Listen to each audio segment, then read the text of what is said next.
Alléluia. Amen. Alléluia.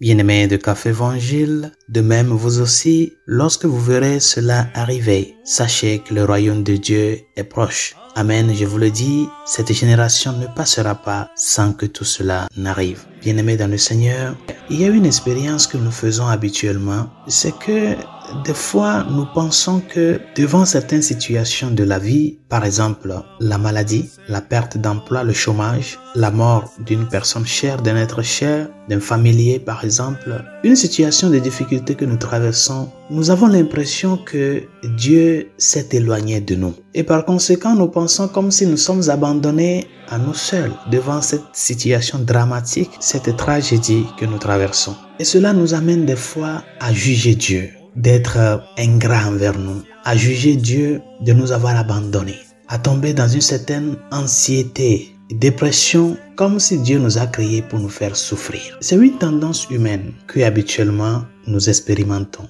Lorsque vous verrez arriver cela, sachez que le royaume de Dieu est proche. Mon frère, ma sœur, le Dieu que nous adorons s'appelle Emmanuel, Dieu avec nous. Et moi, je suis avec vous tous les jours jusqu'à la fin des temps. Tous les jours jusqu'à la fin des temps. Il n'est pas ce Dieu qui est juste là quand les choses te vont bien. Ne te laisse pas emporter par les apparences. Même sur la croix, lui-même il a crié, mon Dieu, pourquoi m'as-tu abandonné? C'est parce que la réalité de la souffrance nous angoisse, nous fait sentir comme laissés à notre propre sort et par conséquent dans un état de vulnérabilité que des fois nous avons cette pensée de que Dieu s'est éloigné de nous. Il est là, présent dans ta vie. Donc ce que tu traverses actuellement, peut-être c'est un problème de maladie, tu as la recherche de l'emploi, peut-être tu es en train de souffrir, vraiment acharné pour avoir un enfant. Ça fait des années que tu t'es marié, mais il n'y a rien, il n'y a pas de conception, ça te donne de l'angoisse. La situation que tu traverses actuellement, n'oublie pas que dans cette situation, Dieu est au milieu. Il ne peut jamais t'abandonner.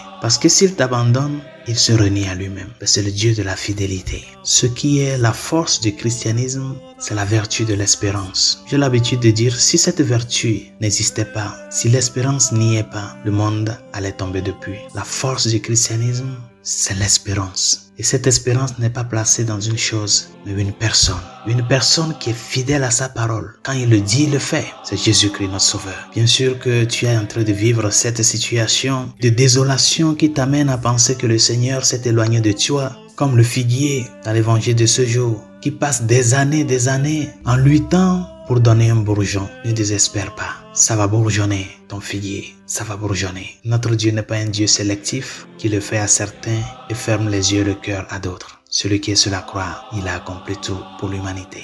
Donne vie à cette espérance-là. Et dis-lui qui est présent au milieu de ta souffrance, de ta difficulté, Seigneur, dis un mot, fais quelque chose. Transforme cette vie comme tu le veux et non comme je le veux. Bonne journée, Dieu vous bénisse.